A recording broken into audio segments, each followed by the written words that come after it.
Em outubro de 2021, Emily, de 22 anos, junto com seu marido Joseph, fez uma pequena viagem para Vermont.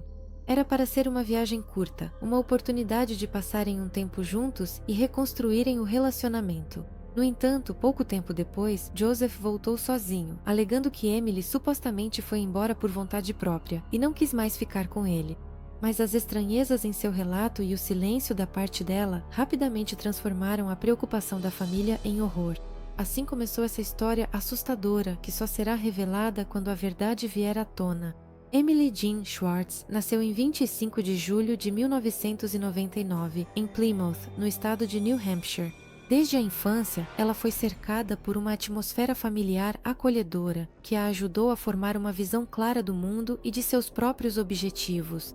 Seus entes queridos observavam que ela sempre soube encontrar palavras de consolo e apoio, permanecendo dedicada e atenta a cada um. A música tornou-se para Emily uma forma especial de expressar seus sentimentos. Sua voz soava suave e comovente, fazendo com que todos que ouviam seu canto ficassem em silêncio. Mas cantar não era apenas uma diversão para ela, era parte de sua personalidade, sua maneira de compartilhar sua luz interior com os outros. Cada melodia, cada acorde refletia seu estado de espírito e sua abertura para o mundo. Emily sonhava com coisas simples, uma casa cheia de música e aconchego, uma família onde reinam o amor e a confiança. Seus sonhos eram puros e luminosos, sem pretensões ou luxo desnecessário. Ela queria ter ao seu lado alguém que compartilhasse seu desejo de harmonia e calor. Emily conheceu Joseph quando lhe parecia que sua vida finalmente estava se tornando tranquila e previsível. Esse encontro aconteceu por meio de amigos em comum, em uma atmosfera de conversa confiante e diálogos leves. Joseph imediatamente causou nela a impressão de ser uma pessoa equilibrada e atenciosa. Sua habilidade de ouvir e manter uma conversa era cativante, e seu jeito calmo de falar e o sorriso raro faziam Emily sentir que, ao lado dele, ela podia ser ela mesma, sem medo de ser julgada. Joseph nasceu em 1970 e cresceu em New Hampshire. Ele não gostava de falar sobre sua infância, mas mencionava que, desde jovem, sabia se comunicar bem com as pessoas. Com amigos e conhecidos, ele sempre procurava evitar conflitos, preferindo ouvir a falar demais. Sua carreira foi diversificada. Ele trabalhou em diferentes cargos, nunca permanecendo muito tempo em um só lugar, mas com o tempo, aprendeu uma profissão que lhe permitiu ser independente. No passado, ele já havia sido casado, mas esse casamento terminou em divórcio, e ele mantinha os detalhes dessa fase de sua vida em segredo. Emily, desde o início, não procurou saber sobre o passado de Joseph. Ela via nele um homem pronto para uma vida tranquila, e isso correspondia às suas próprias ideias sobre o futuro. Ele apoiava seus interesses e se interessava pelo trabalho dela. Compartilhava seus pensamentos sobre lar e família. Nas primeiras semanas de seu relacionamento, Joseph cercou Emily de cuidado. Ele sugeria viagens juntos, surpreendia com pequenos gestos agradáveis e sempre enfatizava que valorizava os sonhos e aspirações dela. Isso parecia algo importante para Emily. Os amigos notaram que Emily começou a sorrir mais quando falava sobre Joseph. Ela falava dele com carinho e esperança, destacando que se sentia tranquila ao seu lado. Seus pais, no entanto, desde o início, sentiam certa preocupação. Eles sentiam que Joseph escondia algo, embora não houvesse motivos claros para suspeitas. Emily já tentava não dar atenção a essas preocupações. Naqueles primeiros meses, Emily acreditava que seus sonhos começavam a se realizar. Ela sentia que finalmente havia encontrado alguém capaz de compreendê-la mais profundamente do que qualquer outra pessoa antes. Mas sob essa camada de confiança já se escondiam os primeiros sinais de alerta que Emily naquele momento não estava pronta para perceber. Seu desejo por harmonia não lhe permitia enxergar que, por trás da calma exterior de Joseph, se escondiam outros lados de sua natureza. Já nos primeiros encontros com Joseph, os pais de Emily sentiram uma leve inquietação. Em seu comportamento contido, eles viam uma insegurança que nem sempre era perceptível para os outros. Joseph sabia falar de maneira calma e confiante, mas por trás dessa máscara sentia-se uma tensão oculta. Os pais perceberam imediatamente que, por trás dessas conversas, havia algo que Emily ainda não enxergava. Alguns meses após o início do relacionamento, Emily começou a contar aos mais próximos que Joseph às vezes ficava irritado e podia interrompê-la bruscamente se achasse que ela estava errada. Os pais a ouviam atentamente, entendendo que havia uma preocupação oculta em suas palavras. Emily tentava encerrar rapidamente essas conversas, como se temesse que elas dessem início a questões mais sérias. A cada vez, esses episódios ganhavam contornos mais nítidos. Emily contava que Joseph às vezes gritava durante as brigas, que ele podia repreendê-la por pequenas coisas sem importância. Ela explicava isso com cansaço e nervosismo, assegurando que tudo não passava de explosões passageiras. Mas os pais percebiam que havia algo mais por trás dessas palavras.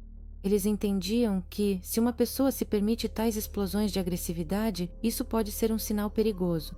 Certa vez, Emily confessou que Joseph, num acesso de raiva, a agarrou pelo braço e apertou com força. Ela apressou-se em dizer que foi um caso isolado e que ele se arrependeu imediatamente. Cada vez que os pais tentavam, com cautela, saber mais, Emily respondia que estava tudo bem e que ela mesma daria conta. Eles entendiam. Qualquer tentativa de descobrir a verdade poderia apenas fazer com que ela se fechasse ainda mais. Emily já era uma mulher adulta, e eles não podiam interferir em sua vida sem correr o risco de perder o contato com ela. Só lhes restava esperar e ter esperança de que um dia ela mesma decidiria contar tudo. Por trás de portas fechadas, a casa deles não era um lugar de amor, mas um espaço de medo e controle. Joseph gradualmente estabelecia controle total sobre Emily. Primeiro emocionalmente, depois fisicamente. Ele a reprimia, limitava e tinha explosões de agressividade. Ele a fazia acreditar que tudo o que acontecia era culpa dela. E como costuma acontecer em relacionamentos tóxicos, Emily tentava justificar o comportamento dele, acreditando que ele mudaria, que aquilo era temporário. Talvez ela tivesse medo de ir embora, talvez sentisse culpa, ou talvez já estivesse prestes a romper essa relação, mas não teve tempo.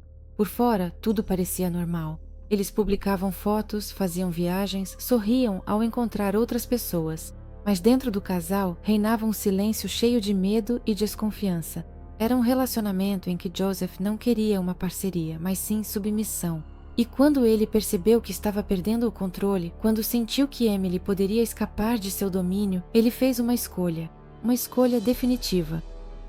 Quando Joseph sugeriu uma viagem para Vermont, Emily viu isso como uma chance de se distrair e repensar o relacionamento deles. A viagem deveria ser um breve descanso, que traria tranquilidade para ambos e um pouco de tempo juntos. Emily depositava grandes esperanças nessa viagem, embora seus pais, sabendo das brigas recentes, estivessem preocupados. Mas a jovem os assegurou de que tudo estava sob controle e que ela mesma sabia do que precisava.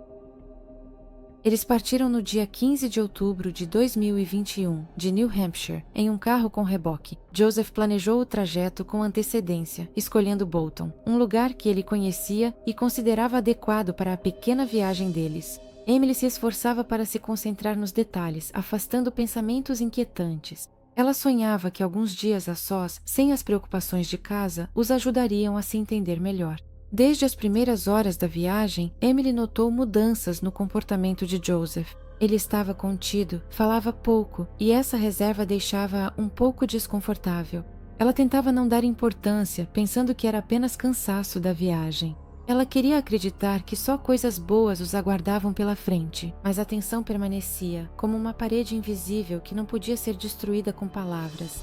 Os planos incluíam um encontro com a irmã de Joseph, Nicole, e o namorado dela. Isso deveria ser uma ocasião para um jantar acolhedor.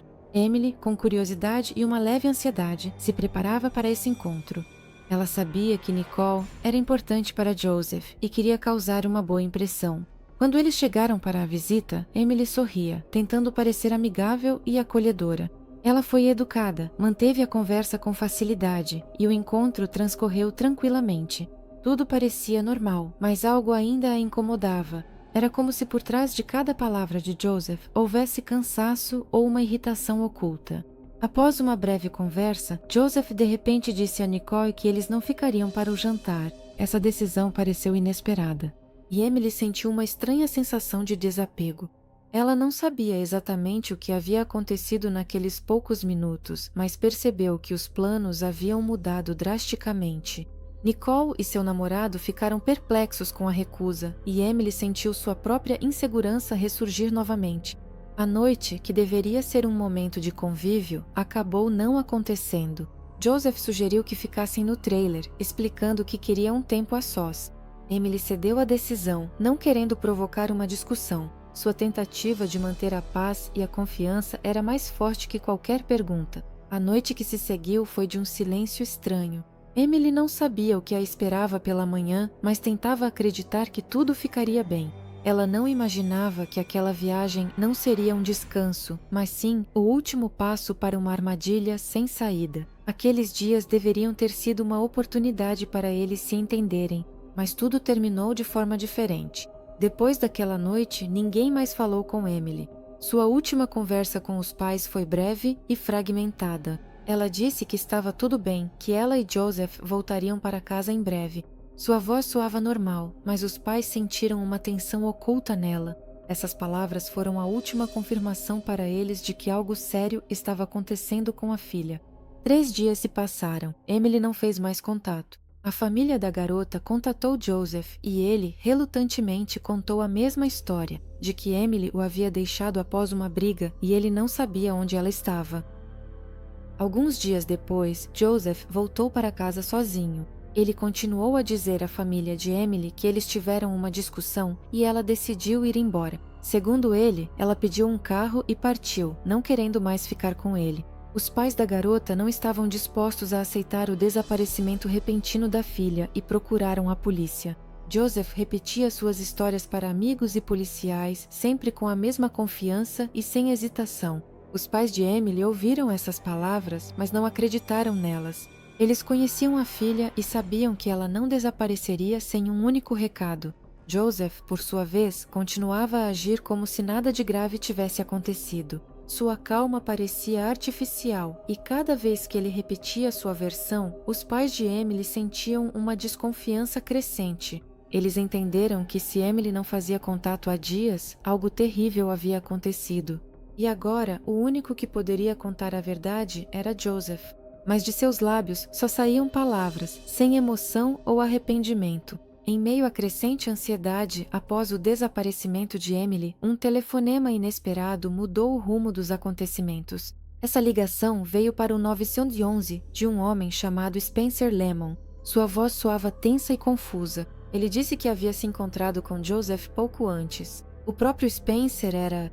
Joseph não era um amigo próximo de Joseph, mas eles mantinham contato e às vezes se ajudavam em pequenas questões.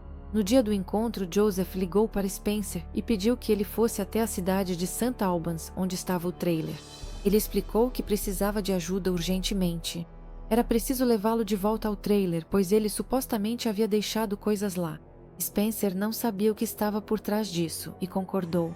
Ele foi buscar Joseph e juntos seguiram para o local onde o trailer estava estacionado. No caminho, Joseph se comportava de maneira incomumente calma. Ele quase não falava e não fazia perguntas. Spencer se sentia desconfortável, mas decidiu não interferir até saber mais. Quando chegaram ao trailer, Spencer percebeu que Joseph ficou visivelmente nervoso. Spencer percebeu que havia algo errado ali. Ele perguntou diretamente a Joseph: o que aconteceu? A resposta de Joseph foi inesperada. Ele disse calmamente a Spencer que Emily estava morta. Essas palavras soaram totalmente sem emoção. Spencer tentou entender o que aquilo significava. Ele perguntou diretamente: você a matou? E Joseph respondeu sem hesitar: sim. Essa confissão soou como se ele estivesse falando de algo trivial. Spencer percebeu que estava ao lado de uma pessoa que acabara de confessar um assassinato. Spencer sabia que qualquer reação sua poderia provocar uma resposta imprevisível de Joseph. Ele não fez mais perguntas. Em vez disso, ele fingiu estar disposto a ajudar, mas assim que surgiu uma oportunidade, saiu do carro e foi embora rapidamente. Pouco depois, ligou para o serviço de emergência, o 911, para relatar tudo o que havia descoberto. Na conversa com o atendente, Spencer falou rapidamente, tentando transmitir cada palavra, cada detalhe de que conseguia se lembrar. Ele informou que Joseph havia confessado o assassinato de Emily e que, segundo Joseph, o corpo estava no trailer. Essas palavras se tornaram a primeira prova real que destruía de vez todas as desculpas de Joseph. Para a polícia, essa ligação significou o início de uma nova fase da investigação. Após essa ligação, os policiais reagiram imediatamente. Eles entenderam que agora tinham um motivo sólido para revistar o trailer e prender Joseph. O que encontraram no trailer chocou a todos. Joseph concordou voluntariamente em ir até a delegacia para ser interrogado. Lá, ele começou a contar sua versão dos fatos, que parecia feita para apresentá-lo sob uma luz mais favorável. Ele disse que o relacionamento com Emily não era perfeito e que as brigas aconteciam com frequência. Ele afirmou que, naquela noite, a briga começou por causa de uma bobagem e que Emily supostamente provocava os conflitos. Segundo ele, ela estava pronta para ir embora e ele supostamente não conseguiu impedi-la. No início, ele descreveu esses acontecimentos como se tudo tivesse sido uma infeliz coincidência. No entanto, à medida que os investigadores faziam perguntas, ele começou a se confundir. Suas palavras já não soavam tão confiantes. Quando os policiais mencionaram a ligação de Spencer, Joseph teve que admitir que realmente contou ao amigo sobre a morte de Emily. Isso se tornou o primeiro momento em que sua história deixou de ser coesa. No contexto de suas confissões, os investigadores viam como ele tentava manter a calma, mas cada resposta sua parecia cada vez mais ensaiada, como se ele tivesse decorado o texto e apenas o repetisse. Ele continuava afirmando que tudo aconteceu por acaso, que ele não planejou matar Emily. Mas os policiais já sabiam, por trás dessa versão se escondia algo que ele não tinha coragem de dizer. Joseph relatou que, após a briga, foi até o armário onde guardava a pistola com silenciador. Ele descreveu como pegou a arma nas mãos, sentindo que tudo ao redor havia parado. Emily, naquele momento, segundo ele, já estava deitada na cama e, de acordo com suas palavras, nem percebeu o que estava acontecendo. Joseph contou que se aproximou dela, pressionou um travesseiro contra a cabeça dela e atirou 2 vezes. Ele disse que queria fazer isso rapidamente para que ninguém ouvisse nada. Essas palavras soaram tão calmas que os policiais não tinham dúvidas de que ele já havia pensado em cada passo há muito tempo.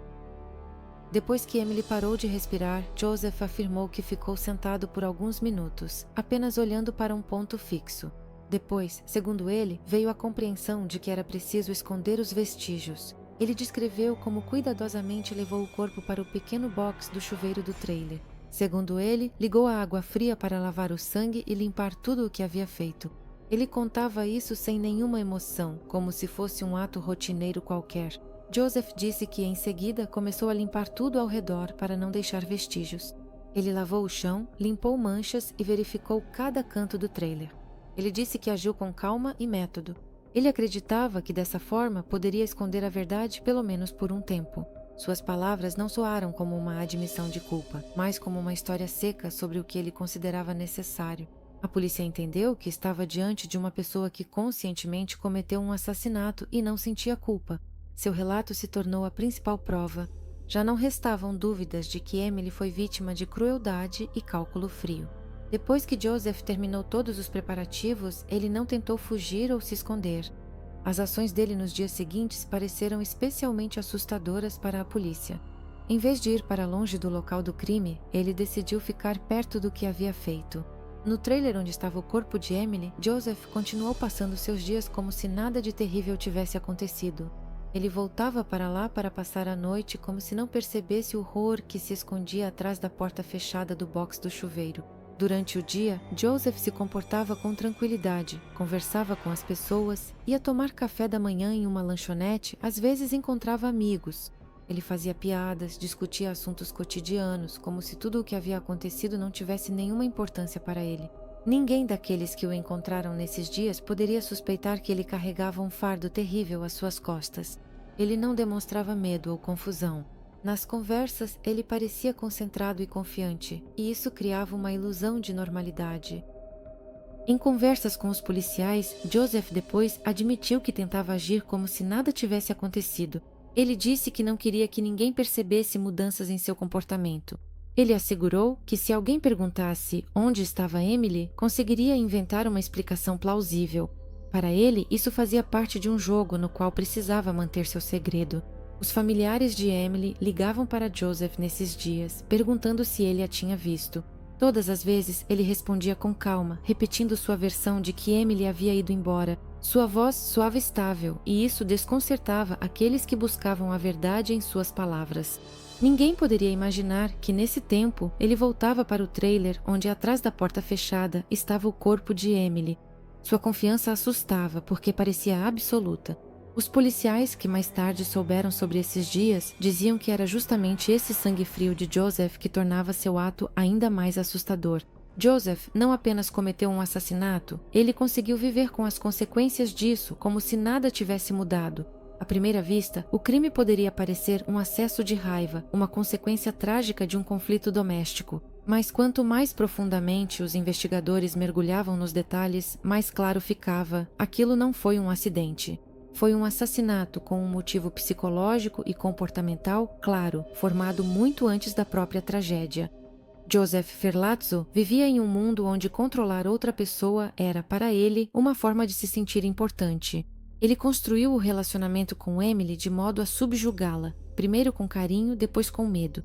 Ele decidia onde e como ela iria viver, com quem se relacionar, como deveria se comportar. Sua agressividade não era um surto repentino, era um sistema no qual qualquer tentativa de independência por parte de Emily era percebida como uma ameaça. Com o tempo, a tensão entre eles aumentava. Emily começou a se afastar, a compartilhar histórias preocupantes com os pais, e Joseph percebia isso. Para um homem acostumado a controlar, a simples possibilidade de perder o poder tornou-se insuportável. Ele não podia permitir que ela fosse embora, não porque a amava, mas porque via isso como uma derrota pessoal. Sua motivação não era salvar a si mesmo, mas destruir ela como objeto sobre o qual estava perdendo o controle. Quando ele matou Emily, não foi em um estado de afeto. Foi uma decisão fria e calculada. Se ela não fosse mais minha, não seria de mais ninguém. Ele a matou enquanto dormia, silenciosamente, de forma metódica, e depois apagou os rastros. Não por medo, mas porque acreditava que devia controlar não só a vida dela, mas também sua morte e tudo o que viesse depois. Esse era o seu motivo. Não foi vingança, nem pânico, nem legítima defesa. Era o desejo de manter o controle a qualquer custo, até mesmo à custa de uma vida humana. O julgamento começou com a acusação apresentando todas as provas reunidas. Cada palavra dita anteriormente por Joseph, cada contradição em seus relatos tornou-se uma evidência. Os promotores afirmaram com confiança: o assassinato foi premeditado e as ações subsequentes de Joseph foram uma tentativa de ocultar as provas. Eles descreveram em detalhes não apenas o próprio crime, mas também o subsequente esquartejamento do corpo de Emily. O tribunal ouviu como Joseph confessou ter esquartejado o corpo com uma serra e embalado os restos em sacos plásticos para ocultar as evidências, deixando-os no box do chuveiro. Peritos forenses também testemunharam durante o julgamento. Eles confirmaram que Emily foi morta com 2 tiros na cabeça. Depois, apareceram ferimentos de faca em seu corpo, que não poderiam ter ocorrido enquanto ela estivesse viva. Tudo isso provava que Joseph agiu de forma fria e calculista, e não em estado de afeto. As conclusões dos peritos tornaram-se um argumento importante para a acusação. Joseph tentou apresentar sua versão dos fatos de outra maneira. Ele falou sobre agressão mútua. Afirmava que Emily supostamente também participava das brigas e frequentemente provocava conflitos. Ele assegurou ao tribunal que o assassinato aconteceu de forma espontânea e que o esquartejamento do corpo foi uma medida forçada para se livrar das consequências. Suas palavras soaram pouco convincentes, pois todas as provas indicavam o contrário. No tribunal, amigos de Emily e seus pais prestaram depoimento. Eles compartilhavam lembranças sobre ela, falavam sobre como ela era, bondosa, gentil, sempre pronta para ajudar. Para eles, tudo isso era uma tentativa de restabelecer a verdade e defender o bom nome dela. As palavras deles soavam especialmente dolorosas em contraste com os relatos de Joseph, que tentava apresentar tudo como se fosse apenas um acidente. A sentença foi anunciada alguns dias após o término das audiências. O tribunal considerou Joseph culpado de homicídio em 1º grau. Ele foi condenado a 42 anos de prisão. Essa pena tornou-se um símbolo de que por tudo o que ele fez, teria que responder. Os pais de Emily encararam essa decisão como a única possível. Isso não lhes devolveria a filha, mas lhes deu o direito de saber que o culpado não escapou da punição.